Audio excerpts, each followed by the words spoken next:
Good morning all. ഇന്ന് discuss ചെയ്യാൻ പോകുന്ന ടോപ്പിക്കാണ് corrosion in steel structures and reinforcement. Corrosion in steel structures and reinforcement. Concrete in itself has both tensile strength. To increase the tensile strength of concrete, steel reinforcement is used. Steel bars are embedded within the concrete mass. These steel bars carry most of the tensile load applied to the concrete. കോൺക്രീറ്റിന് tensile സ്ട്രെങ്ത്തിനെ അപേക്ഷിച്ച് compressive strength ആണ് കൂടുതലായിട്ട് വരുന്നത്. അതായത് tensile ലോഡിലും compressive ലോഡിനെ carry ചെയ്യാനുള്ള കപ്പാസിറ്റിയാണ് കൂടുതൽ. സോ ടെൻസൈൽ ലോഡിനെ ക്യാരി ചെയ്യാൻ വേണ്ടിയിട്ടാണ് നമ്മൾ സാധാരണയായിട്ട് സ്റ്റീൽ റീഇൻഫോഴ്സ്മെൻറ്റ് ബാർസ് യൂസ് ചെയ്യുന്നത്.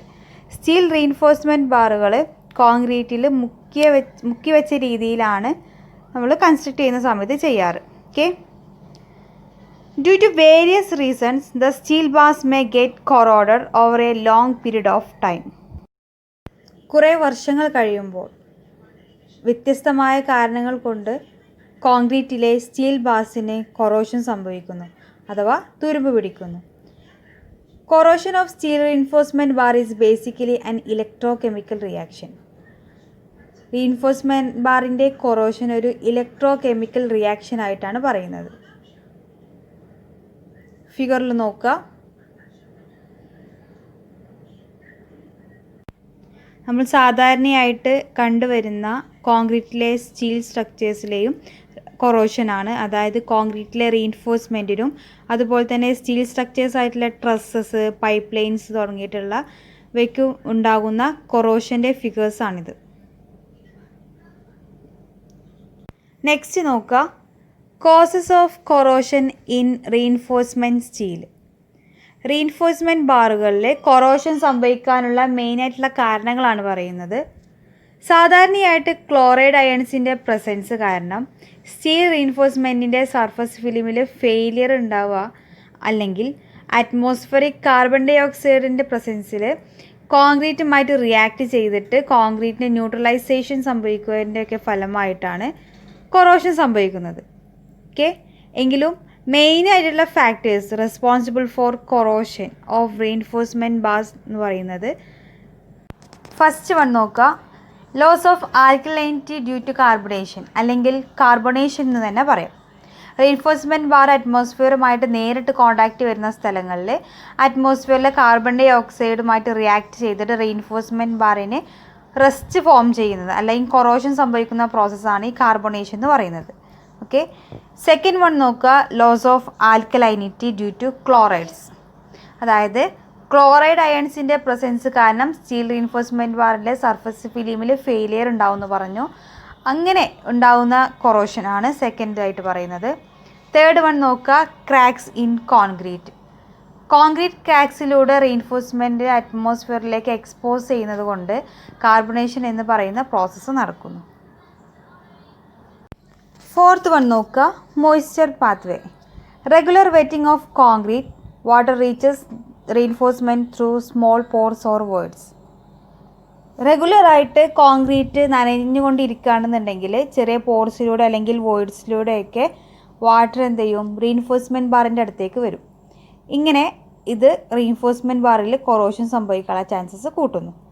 ഫിഫ്ത്ത് വൺ നോക്കുക. Insufficient cover. Concrete cover insufficient ഡയമെൻഷനിൽ കൊടുക്കുന്നത് കാരണമാണ് കൊറോഷൻ സംഭവിക്കുന്നത്.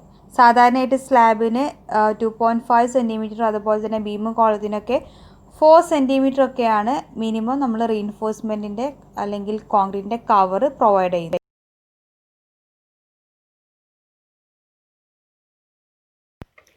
നെക്സ്റ്റ് നോക്കുക. Effect of corrosion on steel reinforcement. Steel reinforcement ബാറിന് കൊറോഷൻ സംഭവിച്ചത് കാരണം ഉണ്ടാകുന്ന എഫക്ട്സ് എന്തൊക്കെയാണെന്നുള്ളതാണ്. ഫസ്റ്റ് വൺ നോക്കുക. Formation of white patches. അറ്റ്മോസ്ഫിയറിലെ കാർബൺ ഡൈ ഓക്സൈഡ് സിമെൻറ്റിലെ കാർബൺ ഹൈഡ്രോക്സൈഡുമായിട്ട് റിയാക്ട് ചെയ്തിട്ട് കാൽസ്യം കാർബണേറ്റ് ഫോം ചെയ്യുന്നു. ഇത് മോയ്സ്ചറിൻ്റെ പ്രസൻസ് കാരണം കോൺക്രീറ്റിൻ്റെ സർഫസിൽ വൈറ്റ് പാച്ചസ് ആയിട്ട് ഡെപ്പോസിറ്റ് ചെയ്യുന്നതാണ് ഫോർമേഷൻ ഓഫ് വൈറ്റ് പാച്ചസ് ആയിട്ട് പറയുന്നത്. സെക്കൻഡ് വൺ നോക്കുക. റീഇൻഫോഴ്സ്മെൻറ്റിന് ബ്രൗൺ പാച്ചസ് വരുന്നതാണ് ബ്രൗൺ പാച്ചസ് അലോങ് റീൻഫോഴ്സ്മെൻറ്റ് എന്ന് പറയുന്നത്. ഓക്കെ, തേർഡ് വൺ നോക്കുക, formation of cracks and widening of existing cracks. പുതിയ ക്രാക്സ് ഫോം ചെയ്യുന്നു, മാത്രമല്ല നിലവിലുള്ള ക്രാക്സ് എന്ത് ചെയ്യും, വലുതാവും. ഫോർത്ത് വൺ നോക്കുക, സ്പോളിംഗ് of concrete cover.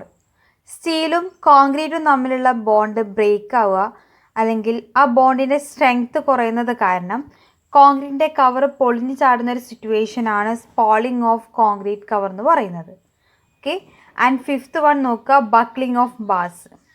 Concrete cover collapse ആവുന്നതിൻ്റെ മൂലം അവിടെയുള്ള റീൻഫോഴ്സ്മെൻറ്റ് ബാർ പുറത്തേക്ക് ബൾജ് ചെയ്ത് നിൽക്കുക അല്ലെങ്കിൽ വളഞ്ഞു നിൽക്കുന്ന ആ ഒരു സിറ്റുവേഷനാണ് ബക്ലിംഗ് ഓഫ് ബാസ് ആയിട്ട് പറയുന്നത്. നെക്സ്റ്റ് വൺ നോക്കുക, prevention of corrosion on steel reinforcement bars. First one നോക്കുക, providing sufficient concrete cover. A good amount of concrete cover should be provided over the steel reinforcement bar. നമ്മൾ സാധാരണയായിട്ട് കൊടുക്കാറുള്ള അല്ലെങ്കിൽ as per ഡിസൈനിലുള്ള concrete covers minimum provide ചെയ്യാൻ വേണ്ടി ശ്രദ്ധിക്കുക. This ensure proper maintenance of the alkaline nature within the concrete. Second one നോക്കുക, use of good quality concrete. High quality concrete must be used. It helps to maintain proper alkaline nature. For a concrete a water cement ratio of 0.4 or less is to be maintained. Use ചെയ്യുന്ന concrete good quality അല്ലേ എന്നുള്ളത് ഉറപ്പുവരുത്തും. Third one നോക്കുക, proper compaction of concrete. Concrete must be completely compacted such that there are no air voids or pockets inside. നമ്മൾ concrete place ചെയ്യുന്ന സമയത്ത് പ്രോപ്പറായിട്ടുള്ള compactions provide ചെയ്യുക, എയർ വോയിഡ്സ് ഒക്കെ എന്ത് ചെയ്യുക, റിമൂവ് ചെയ്യുക. ഫോർത്ത് വൺ നോക്കുക, use of FBE coated bars. FBE coated bars എന്ന് പറയുമ്പോൾ ഫ്യൂഷൻ ബോണ്ടഡ് എപ്പോക്സി കോട്ടിങ് കൊടുത്തിട്ടുള്ള ബാസ് സ്റ്റീൽ ബാസ് പ്രൊവൈഡ് ചെയ്യുക. അത് സ്റ്റീൽ ബാസിന് കൊറോഷൻ വരാതിരിക്കാൻ വേണ്ടിയിട്ട് കൊടുക്കുന്ന ട്രീറ്റ്മെൻ്റ് ആണ്. ഓക്കെ, ആൻഡ് ഫിഫ്ത്ത് വൺ നോക്കുക, use of cement based polymers. Cement based polymers can be used in the concrete to enhance the protection against corrosion.